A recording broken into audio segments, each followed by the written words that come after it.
Welcome to the Primetime News Midweek Edition. I will be your date for the next 20 minutes as I unpack unfolding events within and beyond our borders. Many thanks for joining me. I'm Salima Shimwefeleni Masipa. We commence tonight's bulletin from New York, the United States, where Head of State Dr. Hage Geingob delivered his address at the 78th United Nations General Assembly. The Namibian Head of State addressed the Forum of World Leaders on a host of topical matters affecting the global community. Now let's listen to a portion of the President's address. Indeed, the world is in a state of flux, and progress is uneven. Taking cognizance of the interconnectivity between all the goals and targets, we should accelerate investments in healthcare, renewable energy, education, clean water, and sanitation. Namibia also welcomes UN 2.0 and a quantum of change, aiming to provide the United Nations family with the cutting-edge capabilities in data, digital innovation, and expertise in order to deliver better and effective member states' support to accelerate development. We need to change the status quo. To do so, we must end vaccine apartheid. We need to ensure equitable access to health products. We need stronger commitments from healthy countries on technology transfer and on the removal of intellectual property barriers, and on investments in manufacturing to enable vaccine production in the global south. The fish rot suspects were back in the Windhoek High Court ahead of their trial in October. A status hearing was scheduled for today to address technical issues such as the appointment of a new judge to the matter. Let's listen in for more details. The announcement was made in Windhoek High Court at a status hearing on Wednesday. State Advocate Ed Marondedze informed the newly appointed presiding judge Moses Chinengo that the state is ready to proceed with the trial in October and that local state witnesses have already been subpoenaed to appear in court. He, however, indicated that international witnesses have yet to be subpoenaed and will likely only join the trial sessions in January due to the costs involved.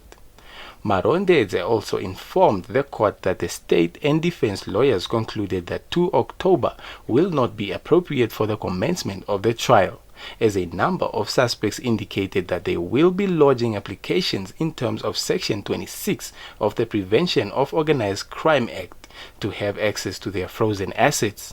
He added that former Justice Minister Saki Shangala wishes to file an application with the Office of the Attorney General to pay for his legal fees.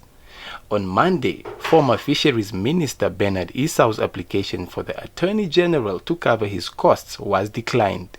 Reporting for Primetime News, Ishmael Mukvonda.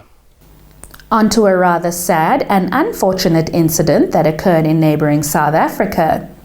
A Namibian family is struggling to come to terms with the loss of their son, who was allegedly gunned down in a suspected robbery in South Africa this past Saturday. According to a family member, Selman Deutapo, 36-year-old Joel was fatally shot in Carletonville in the Gauteng province around 2300 hours.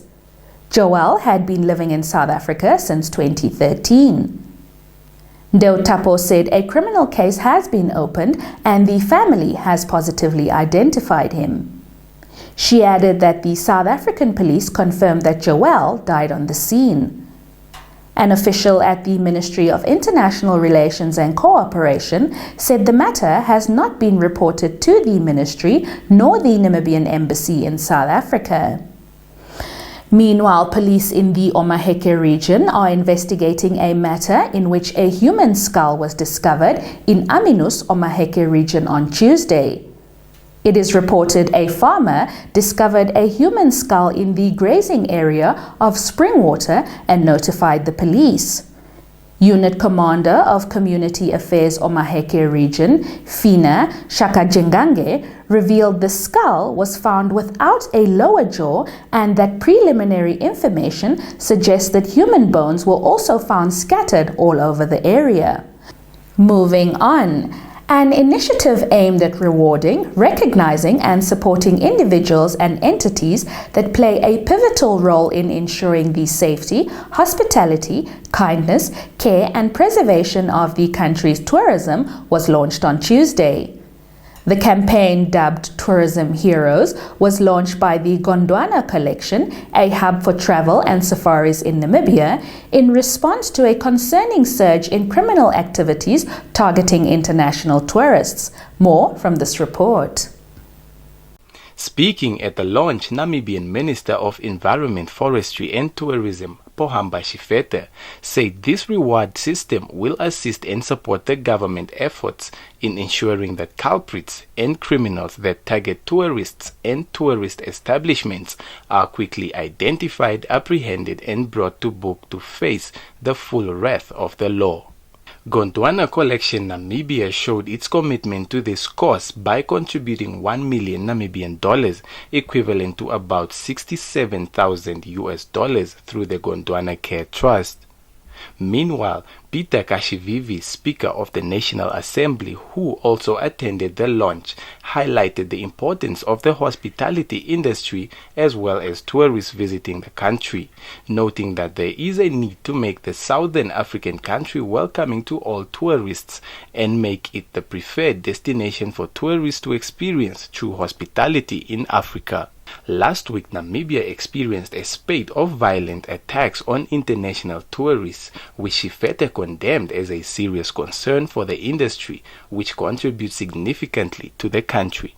Reporting for Primetime News, Ishmael Mukvonda.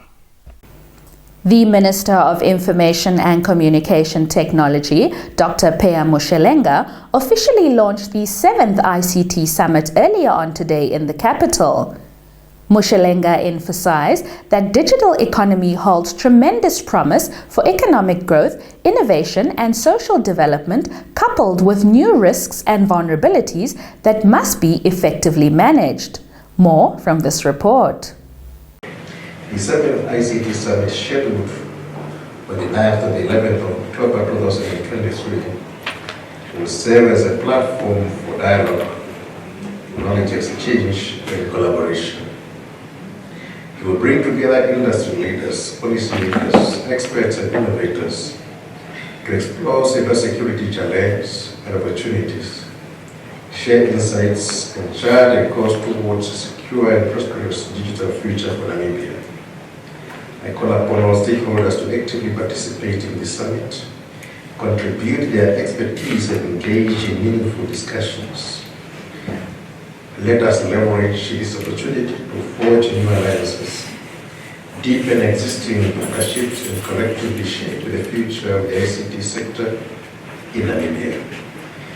Stay tuned for the business segment.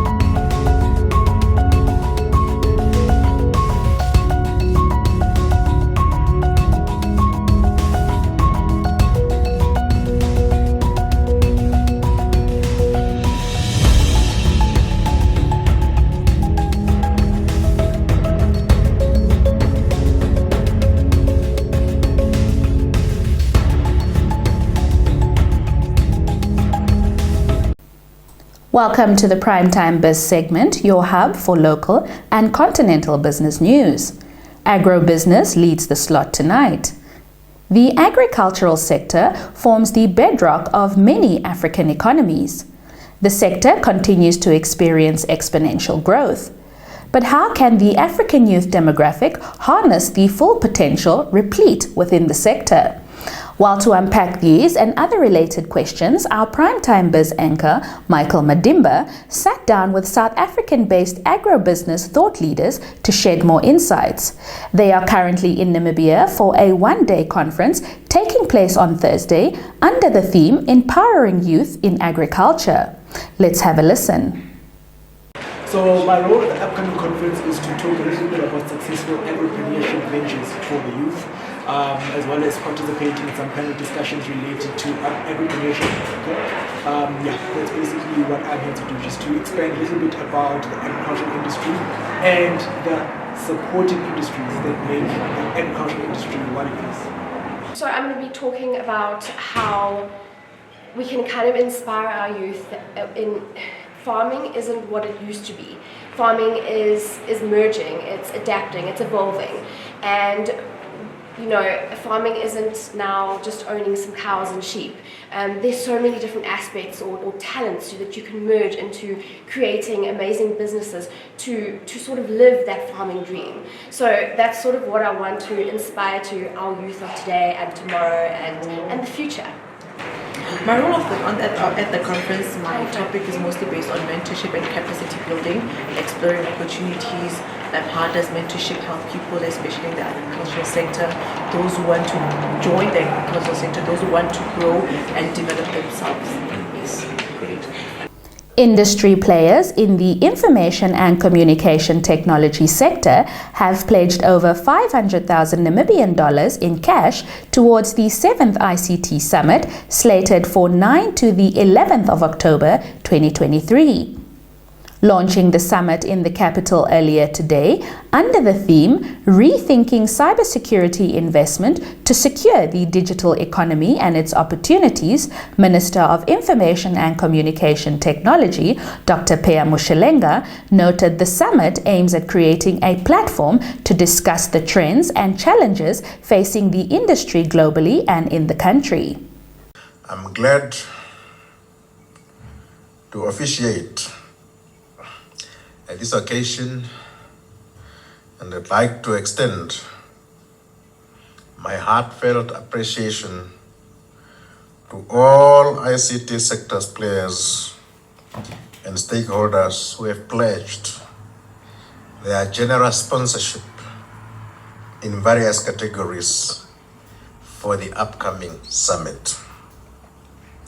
Your commitment and support demonstrate our collective dedication to advancing the ICT sector in Namibia and seizing the opportunities it presents. For tomorrow's comprehensive weather forecast across the nation, let's now shift our focus to the weather report.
Welcome to Sport Planet, your go-to segment for all sporting action.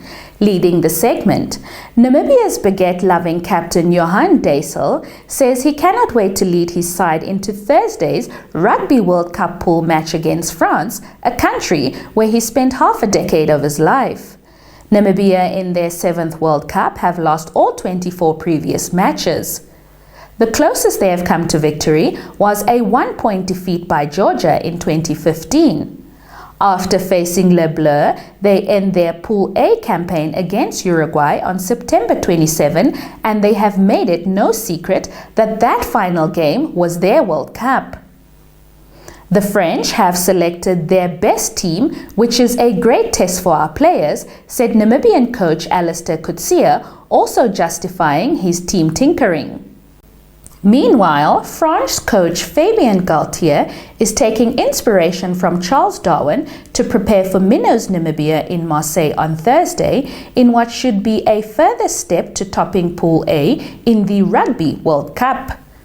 Just 3 from that starting 15 against Uruguay were retained for the match against Namibia, who can only look on with envy at a fresh lineup that includes the likes of France skipper Antoine Dupont and fullback Thomas Ramos, and the returns from injury of barnstorming centre Jonathan Dainty and Cyril Bailey, arguably the world's best loosehead prop on his day.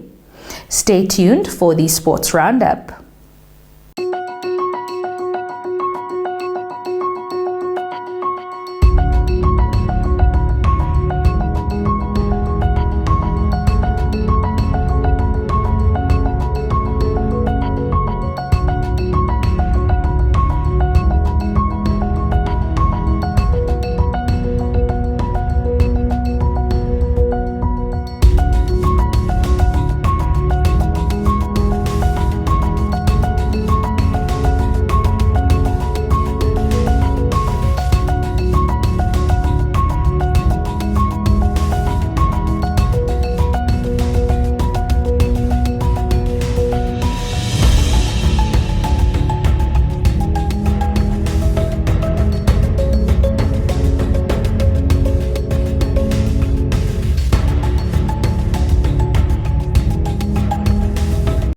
This concludes our midweek broadcast for tonight. Thank you for tuning in. Before we part ways, a kind reminder that for you to be part of the broader Nampa TV community, simply follow the on-screen prompts to subscribe to our channel. Don't forget to like and share our content, and feel free to interact with us in the comment section. Your engagement helps us improve our productions. That said, from myself, Salimeshimwefeleni Masipa, and our dedicated production crew behind the scenes, it's good night.